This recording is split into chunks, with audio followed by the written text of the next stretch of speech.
السلام علیکم ورحمۃ اللہ۔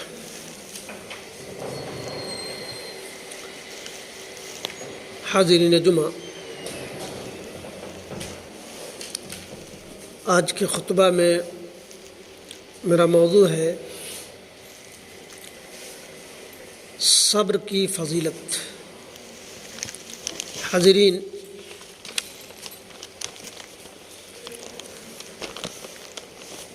پیشنس، دھیر جسے صبر کہتے ہیں،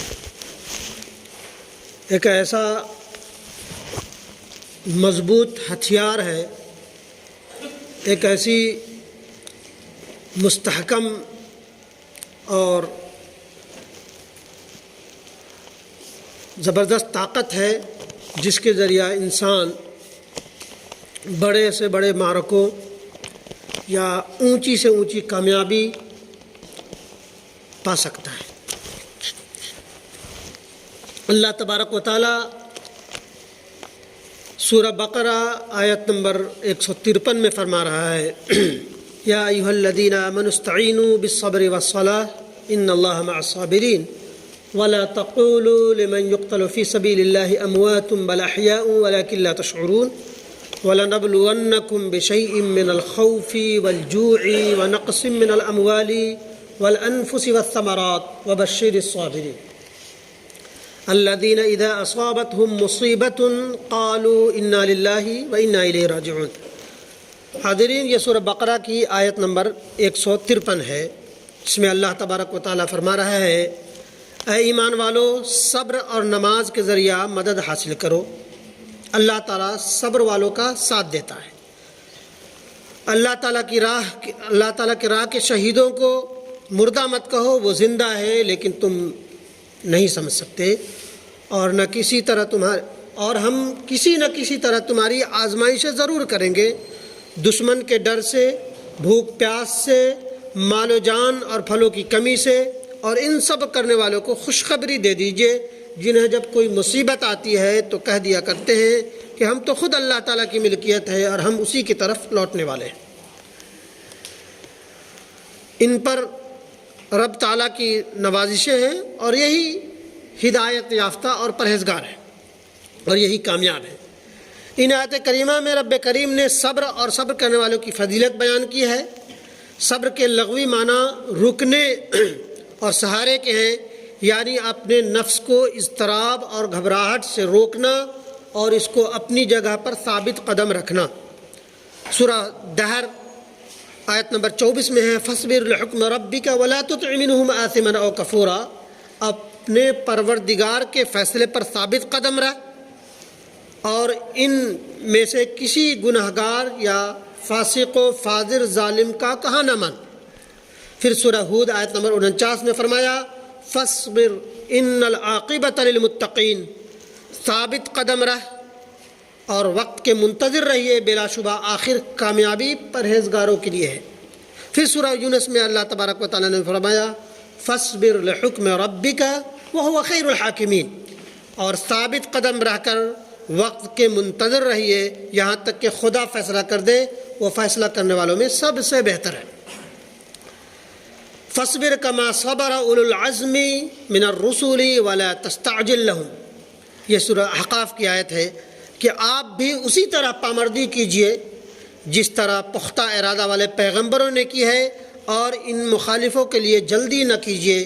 اس سے معلوم ہوا کہ تمام نبیوں نے صبر کی تلقین کی ہے اور وہ اپنے اسی صبر اور اپنے دھیر کی بنیاد پر اپنے مقصد تبلیغ میں کامیاب ہوئے۔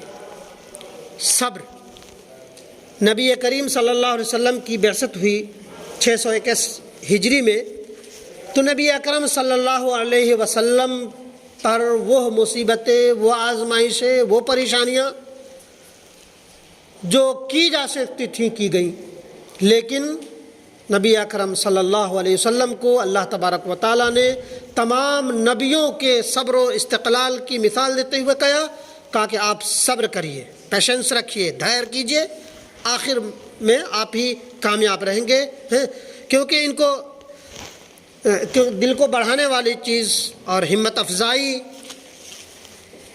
کرنے والی، خوش آئند انجام رکھنے والی اور طبیعت کو ڈھارس بندھانے والی چیز صبر ہے۔ جس دل میں صبر نہیں وہ کہا جاتا ہے کہ وہ مکمل انسان نہیں۔ جس دل مکمل مومن ہی نہیں، مکمل انسان ہی نہیں۔ صبر، آپ کسی بھی چیز میں آپ پڑھائی کر رہے ہیں،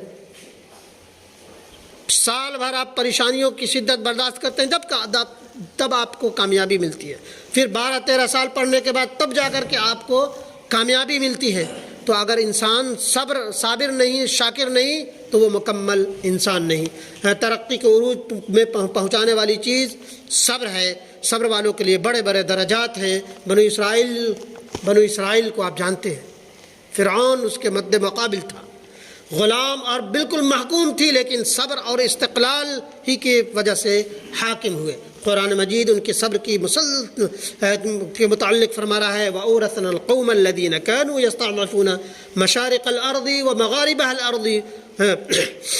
یہ پوری لمبی آیت ہے جس میں فرمایا گیا ہے کہ اور ہم نے ان لوگوں کو جو بالکل کمزور تھے، تمہارے بالکل ہی کمزور شمار کیے جاتے تھے، اس سرزمین کے پورب اور پچھم کا مالک بنا دیا۔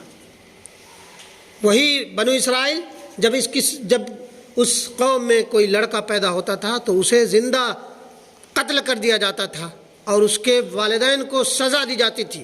وہی فرعون کے مد مقابل کہا کہ بنو اسرائیل کے حق میں کہ ان کی بیان کی اللہ تبارک و تعالیٰ نے کہ ان سے وہ بنو اسرائیل کے حق میں ان کے صبر کی وجہ سے پورا ہو گیا، اور ہم نے فرعون کے اور اس کی قوم کو بے ساختہ پرداختہ کارخانوں کو اور جو کچھ اونچی اونچی عمارتیں ہوتی تھیں سب کو درہم برہم کر دیا۔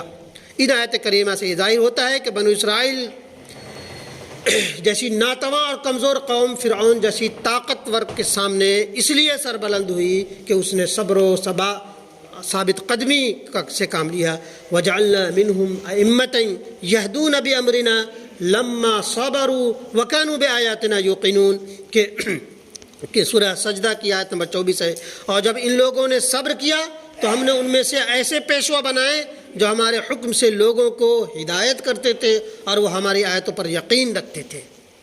ایسا نہیں ہے کہ آپ صبر تو کریں لیکن رب کریم کے فیصلے پر راضی نہ ہوں۔ رب کریم کے فیصلے پر راضی ہونا یہی اصل صبر کی حقیقت ہے، اور ان کی آیتوں کے مطابق زندگی گزارنا یہی کامیابی کی نشانی ہے۔ غم اور مسرت اور رنج و راحت جوڑا جو رہا ہے، ان دونوں موقعوں پر انسان کو ضبط نفس اور اپنے آپ پر قابو پانے کی ضرورت ہے۔ یعنی نفس کو اپنے کو غم اور مسرت میں اور خوشی اور کامیابی کی نشہ میں فخر و غرور پیدا نہ ہو، اور غم اور تکلیف میں اداس اور بددل نہ ہو۔ یہی کامیاب ترین انسان کا، کامیاب ترین قوم کا شیوا اور وطیرہ ہے۔ دل کے ان دونوں عیبوں کا علاج صبر اور ثبات ہے اور ضبط نفس ہے۔ ان قریب اللہ تبارک والا صبر کا مہینہ رمضان المبارک ہم پر سایہ فگن ہونے والا ہے، جس کو مکمل بہت سارے مفسرین نے اسے صبر کا مہینہ بھی قرار دیا ہے۔ صبر جس انسان صبح صادق سے لے کر کے شام تک کتنی بھی دھوپ کی شدت ہو، وہ صبر کو استقلال کے مارے پانی کا ایک گھونٹ بھی نہیں پیتا ہے، اور تبھی جا کے اللہ تبارک و تعالیٰ نے کہا کہ یہی لوگ کامیاب ہیں۔ تو اللہ تبارک و تعالیٰ ہمیں اور آپ سب کو صابر اور شاکر اور اللہ تبارک و تعالیٰ کے ہر فیصلے پر راضی اور خوشی رہنے والا بنائے، اور اللہ تبارک و تعالیٰ کے بتائے ہوئے اصول اور قوانین کے مطابق اپنی زندگی گزارنے والا بنائے۔ آمین یا رب العالمین۔